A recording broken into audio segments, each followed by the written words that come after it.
Welcome back to Watch the Booker Man and to the 7th week of Impact Wrestling, the 8th episode in this series overall. And as you can see on screen, we have a hugely star-studded main event. CM Punk and Samoa Joe will face the Icon Sting and the Enigma Jeff Hardy. We also have another match pre-booked on there, which I basically put on there by mistake. The challenge was made by Taylor Wilde, but Hamada never accepted it, and actually the way plans have gone this week, that match will not be taking place, so ignore that, albeit it will be addressed on the show. As well as that huge main event, the New Age Civil War will continue to play out, and that is what will open our show tonight with another very, very big match. And it is Austin Aries versus Claudio Castagnoli in a really good match to open the show. An 85 rating, despite, as I can see there, both of them being off their game. A 72, Claudio very much off his game. Austin Aries with an 81, but I think just having that storyline attached to it has helped boost it up to an 85 overall. Just think if these two were on the game, I think you could be looking at maybe high 80s, if not 90 for that match. Who knows, if we go for these two on pay-per-view in the future, we could be looking at an absolute show stealer. We get the crowd buzzing nonetheless, and the show off to a strong start, but it is a draw, as when Claudio Castagnoli seems to be taking control of the match, Davey Richards and Eddie Edwards come out. Hero and Black predictably are out to counteract that, and the referee just loses control of the match. All 6 men brawling, as has been the case. Claudio had his big moment last week. That's what led to Aries v Castagnoli, but from that, we've then just gone completely back into this chaos. That's what we've got to get across with this rivalry. There is so much heat between these two sides. They had to stand shoulder to shoulder despite not liking each other, and now all that pent-up animosity of the last 12 months is able to just spill over into chaos. Security are quickly out to try and deal with this. We're not surprised by this. We did have people on hand if this happened, but it spreads from the ring through the crowd, all around the ringside area. The 6 men are almost impossible to keep under control. More and more security coming out, and we really want to create this big sprawling scene for this. Aries continues brawling with his opponent Claudio Castagnoli, while Davey Richards and Eddie Edwards fight with Chris Hero and Tyler Black respectively. While all 6 men are eventually out of sight, they're still fighting, but they've sort of been shepherded away from the ring and from the fans by security. It's clear that these two warring sides are going to be very, very difficult to keep apart, almost creating the feeling that this company is not big enough for the two sides of the New Age. Mauro and Taz put over yet another chaotic start to the show. That's kind of the theme of Impact Wrestling at the minute, just hopefully the idea that anything can happen and there's just going to be violence and absolute madness all the way through the show. After that, they look to switch attention to the rest of the night's show, but that is a really good rating, an 86. Very happy with that as a follow-up to a very, very strong opening match to the night. We then head to the office of Kurt Angle, and he is shouting down a phone. He is just demanding all hands on deck in trying to bring apart the former New Age of Honor stablemates. They're still somewhere in this building trying to get at each other. Kurt Angle says that once the situation is under control, he needs all 6 of these men bringing to him. Something has to be done about this. As he hangs up his phone, he is approached by Samoa Joe, who is in tonight's main event. Joe tells Kurt they can see what's going on here, and he and Punk don't like it. Kurt was put in this position to be impartial and make the best matches for Impact Wrestling, but instead he's decided to give his buddies shots at the title. It's no surprise that first Sting and now Jeff Hardy were both members of Team Angle from Bound for Glory, and if Kurt doesn't remember that night, it's because Samoa Joe was part of the team that ended his career. Considering Punk's already beat Desmond Wolfe and Sting, he wonders after Jeff Hardy is pinned tonight, who next Kurt is going to pull from his past to try and take the title from CM Punk. One thing that's going to be clear tonight is that Jeff Hardy does not belong in an Impact World Championship match. Kurt Angle tells Samoa Joe to leave the Against All Odds main event to him, and he can focus on not getting beat by Jeff Hardy for the second time in 2 weeks. Maybe tonight he'll have the balls not to walk out on the match and actually compete against Sting and Jeff Hardy. In fact, if CM Punk or Samoa Joe are counted out or disqualified tonight, then Kurt has something special in mind for both of them next week. Samoa Joe doesn't like the sound of this, but Kurt isn't going to reveal any more. Joe storms out of the room, so continuing the tensions between Samoa Joe and Kurt Angle. Of course, they've got a lot of history, and Joe enjoying so far getting under the skin of Kurt Angle now that he is in that non-wrestling position, certainly taking advantage of that. We then get an interview with Larry Sweeney, who is stood with Hamada, and he once again has been tasked with speaking for Hamada to address the fact that she will not be facing Taylor Wilde this week. For the record, Sweeney says that Hamada came to the show tonight to accept the challenge of Taylor Wilde from last week, but it looks like Wilde had a last-minute change of heart. Taylor Wilde and Sarita will now be competing in the Knockouts Tag Team Championship #1 contendership match, showing just how much the principle of this issue really matters when there's gold at stake. That's fine by Hamada, but she wants Sweeney to place on the record that having blown this opportunity, Hamada will never fight Taylor Wilde. She considers her issues with these two women a thing of the past, and her focus is solely now on becoming the next Impact Knockouts champion. We go into that match next, and Hamada and Larry Sweeney once again make their way to the top of the ramp. The distraction that's not really a distraction, but just being aware of them is sure to affect Sarita and Taylor Wilde in some way, and it's a little bit of, again, a chaotic match, sort of all over the place, and we end up with Daisy Hayes rolling up Velvet Sky, so a surprising win for Mischief and Daisy Hayes, particularly with Daisy Hayes beating somebody who's a lot more established than her, and it's kind of the shock.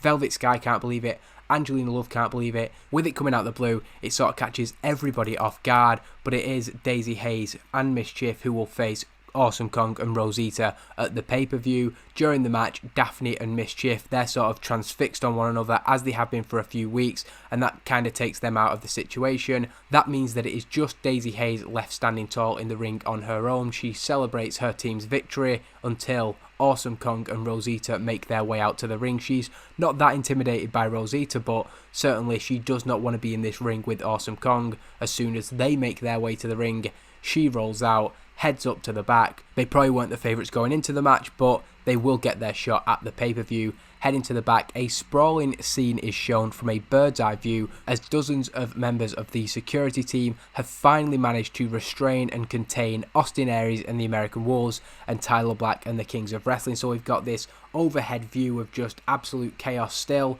While the men involved are still clearly very heated, there is a sense of resignation that the physicality is probably over for the night. The apparent head of the group tells the men that they have two choices. They can either go to Kurt Angle and hear him out without any further incident, or they'll have no choice but to call the police to get them out of here. So kind of in a difficult situation for all six men. As much as they want to go at it, probably it's not for the best, and they seem for now to have the situation under control. We then get another really good segment with a recap looking at the challenge Sting made to CM Punk and Samoa Joe last week before the Icon and the Enigma cut a promo ahead of the main event of tonight's show. Sting says that he's had issues with both CM Punk and Samoa Joe, but tonight is about Jeff. He's out there to have Jeff Hardy's back in the main event because he knows that this is personal between the Enigma and CM Punk. Jeff Hardy adds that the last time he was in the ring with CM Punk, he lost, and everybody knows what happened next.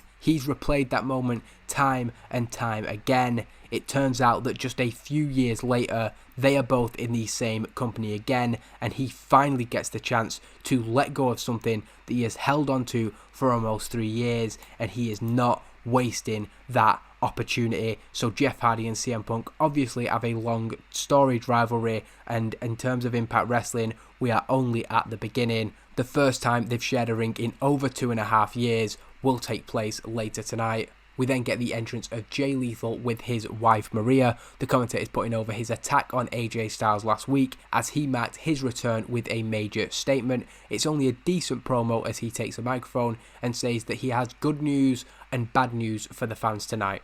The bad news is that despite being advertised to compete tonight, AJ Styles isn't going to be able to fulfill that duty for all of these fans. The good news is that Jay Lethal has stepped up and will make his return to action tonight, so as far as he's concerned, that's a better deal for all the people in the building. But Jay can tell the fans are still thinking about the bad news.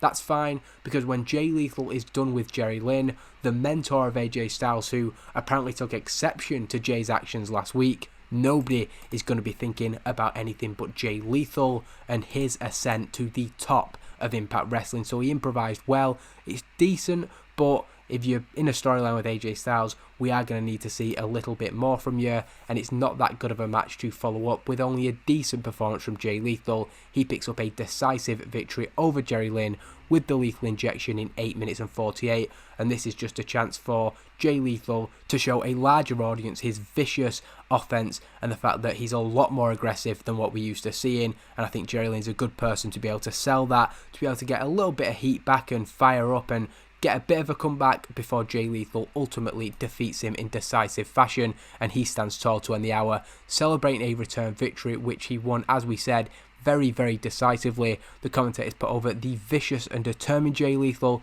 who enjoys the negative reaction as he continues to gloat about taking AJ Styles out of action. I'm assuming the fans here will not be happy to not be seeing AJ Styles tonight, and hopefully that transfers to some good heat for Jay Lethal. We then go to the office of Kurt Angle, where the former members of the New Age of Honor, or the former stablemates, are all spoken to by the man in charge. Kurt reminds them that they'll all be in the ring against all odds in a 3-on-3 match, and while he didn't expect things to just calm down overnight, he does now need them to stay apart until the pay-per-view. He knows how all of them are feeling, he knows how difficult it is for these two not to be ripping each other apart right now in his office, and that's why he can't trust them to be in the same building as each other. Therefore, he is going to have them escorted out of the building tonight, and they will not be welcome at next week's Impact Wrestling. This rivalry has just gone too far, it's taken over the show, and Kurt needs them to be separated until the pay-per-view. Kurt will, however, be sending 2 Impact Wrestling camera crews to speak with each of the 2 groups this time next week. Wherever they want them crews to go, they'll make that happen, and 3 days before Against All Odds, we will hear both sides of this story. Kurt then tells security to lead the 6 men out as the trios continue to go back and forth, albeit now verbally and not physically, so that's probably a good thing.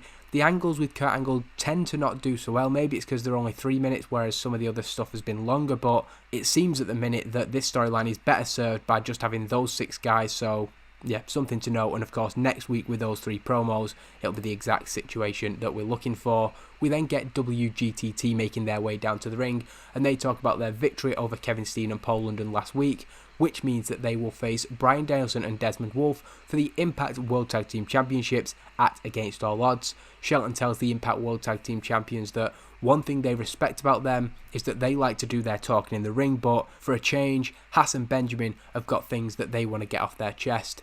Benjamin says that the 2 of them are great wrestlers, but Shelton wants one thing clearing up. The American Wolves aren't wrestling's greatest tag team. They are, and it doesn't matter how good of 2 individuals you are, when you step in the ring with Haas and Benjamin, it's not going to be a walk in the park. Bryan laughs at this, and Haas is kind of unsure what's so funny, before Bryan explains that it's the championships that indicate who the greatest tag team is, not the name that you ask the announcers to introduce you by. Wolf jokes that as of Against All Odds, they'll be coming to the ring as better than Haas and Benjamin. Haas doesn't take this in the light-hearted tone it was intended, while Benjamin seems to sort of shrug it off. Haas is not happy and gets in the face of Wolf, promising to prove him wrong. Eventually, Benjamin has to calm Haas down as it looks like things are possibly going to get physical between Wolf and Haas there and then. He leads his partner away and they head up the ramp, but Charlie Haas certainly not seeing the funny side of that, and no doubt will be even more determined to prove that he and Benjamin are wrestling's greatest tag team when it comes to the pay-per-view. We then get a match with El Generico and the Motor City Machine Guns against Sweet and Sour, who have Larry Sweeney by their side when they come out, but don't seem that happy with him, particularly the Young Bucks don't, and El Generico defeats Magnus in 7 minutes and 42 with a haluva kick. The weak link in the match was Magnus with just a 45, the rest doing pretty well. Motor City Machine Guns standing out as the best performers, but really just a showcase of these men, and time to promote the fact that we have a huge X Division related announcement on Evolve Wrestling, one that will also involve our current X Division champion El Generico, so you're going to want to tune in to see that. Standing tall, the makeshift trio of El Generico and the Motor City Machine Guns are celebrating their win when Kevin Steen and Paul London make their way to the top of the ramp. The 3 men are ready for whatever Steen and London have for them. They're outnumbered, so it seems unlikely that they're going to come down and try and start a fight. But London tells them to calm down. They're not here to talk to any of them. El Generico, Alex Shelley and Chris Sabin, quite frankly, they're getting bored of the 3 of them. Steen then addresses the Young Bucks, asking what their so-called agent has done for them recently. While he's busy sniffing around the Knockouts locker room, they're getting embarrassed by 3 guys who Steen and London have beaten time and time again. they suggest that Nick and Matt seriously consider who they surround themselves with. There's always a better option out there. Paul London adds that that's something that Alex Shelley also needs to think about. London and Steen then turn to leave before Paul London adds one more thing. He's spoken to Kurt Angle, and the man in charge was very, very complimentary about Paul London's 2012 record so far. So much so that he's going to be facing El Generico at Against All Odds for the X Division Championship. Steen then finishes off by telling Alex Shelley it's not too late for that to be him. All he has to do is come to the light and they can save his career. So a bit of a recruitment drive for Paul London and Kevin Steen. Perhaps seeing here how Generico, Shelley and Sabin seem to be rubbing shoulders. They are currently a little bit outnumbered. They're trying to recruit the Young Bucks. They want Alex Shelley away from the Motor City Machine Guns. And Paul London has an X Division Championship shot, which he kind of sold as kind of being by the by. He thinks that it's a foregone conclusion that he's going to win, but it's another really good match scheduled for the pay-per-view and one that I'm looking forward to. Speaking of the pay-per-view, we will crown a new number one contender for Against All Odds this week on Evolve Wrestling. Gail Kim telling the viewers that Mickie James and Tara will both be in action on Evolve Wrestling. Whichever woman wins their match the quickest, if they both win that is, that woman will earn a shot at Gail Kim next Sunday at Against All Odds. It's a decent segment but does lose heat to the Knockouts Championship storyline despite Gail Kim doing a good job of improvising. We then get a match with Brodie Lee against Hernandez, which he wins quite decisively in 7 minutes and 57.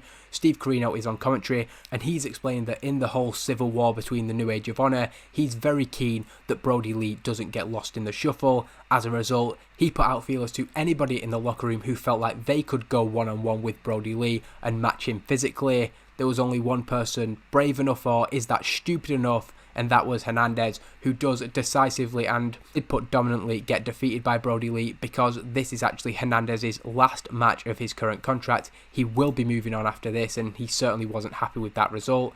After the match, Steve Corino leaves the commentary position to join Brodie Lee in the ring. He raises the arm of Big Rig, who has picked up an impressive victory over an imposing opponent, and it's definitely the biggest win he's had since coming to Impact Wrestling. While the war between the New Age is ongoing, Steve Corino is keen to ensure that his insurance policy is not overshadowed, and we are going to try and start pushing Brodie Lee going forward. I did have an idea for him going into a tag team that would have given the rub of the other person who's more over. That's something I might do again in the future, or I might slightly tweak that idea, but Brodie Lee, probably the main monster on the roster at the minute, so we definitely need to make sure we get him over so that he can be useful in these storylines going forward.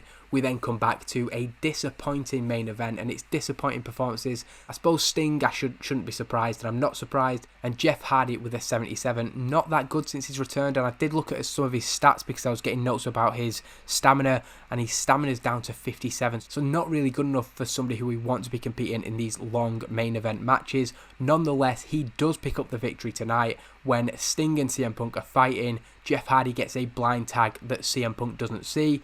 Punk then sends Sting to the outside, and he gets into an argument with the referee, who isn't counting out the Icon. He thinks that of course, he's outside, he should be starting the count out, but Jeff Hardy's coming behind him, grabs CM Punk, hits him with a twist of fate, followed by a swanton bomb, and Jeff Hardy gets a cathartic win over CM Punk. A huge moment on Impact to see CM Punk pinned in the middle of the ring. We have not seen that on Impact so far, so a huge moment without doubt. Jeff Hardy and Sting celebrate their victory in the ring. Again, we're putting across a cathartic moment for Jeff Hardy. He has held on to this grudge for so long, finally getting his hands on CM Punk in what was a heated main event match, and at the end of it, actually getting the pinfall over the man who he probably hates more than anybody in the business. While they celebrate, the commentators are keen to point out that the win for the Icon and the Enigma did come due to CM Punk's lack of knowledge of a tag being made. We sort of put that in because CM Punk was complaining about the booking, so I've set it to keep him strong, and as such the commentators are going to have to do all that they can to keep Punk strong despite him getting pinned here, and using that keep strong note probably did hurt the rating, might help explain the 77. Nonetheless, the Impact World Champion has been defeated in the middle of the ring. A huge moment to end Impact Wrestling. Coming out from the back as CM Punk begins to protest what happened, Kurt Angle comes out to the top of the ramp.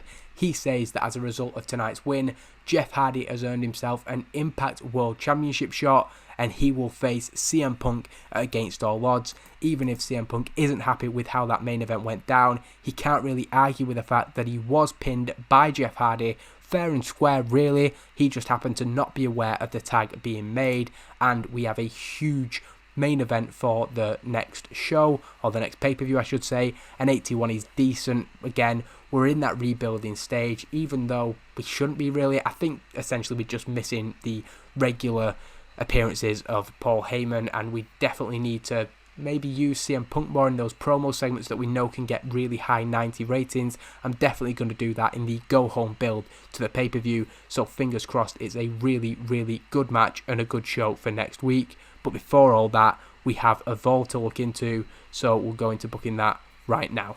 This show begins with Gail Kim coming out to promote the upcoming matches of Mickie James and Tara. They will each be in singles competition. The person who wins their match quickest will be the one who faces her at Against All Odds next Sunday. Mickie James comes out as she wants to have a front row seat for Tara's match against Jazz. Tara wins an okay match in 5 minutes and 40 seconds with a widow's peak. It does lose heat to the storyline, but Tara doing okay, and straight after, as she stands tall, Mickie James heads straight to the ring. Tara wanted a moment to take in this win and kind of gets a little bit in the face of Mickie. Things eventually get a little bit physical, and the referee decides that Tara has to go to the back. She can't stay out at ringside during this. She simply can't be trusted not to try and do something to cost Mickie James, and as a result, she's not going to be allowed out there. So Tara possibly having a bone to pick there with the fact that Mickie was allowed at ringside while she wasn't. And it says here that Mickie's won in a longer match, but I don't have control over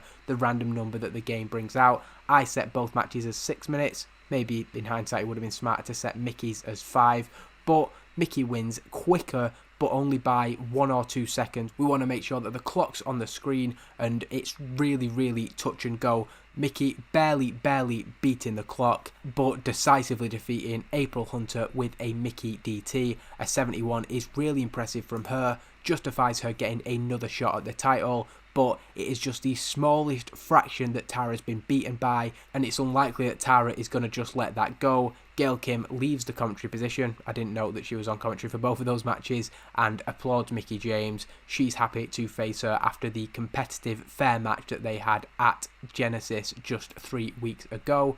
We then get back-to-back promos from Adam Pearce and Roderick Strong. They both talk about tonight's main event, as well as the potential of facing D'Angelo De Niro for the Evolve Wrestling Championship next week.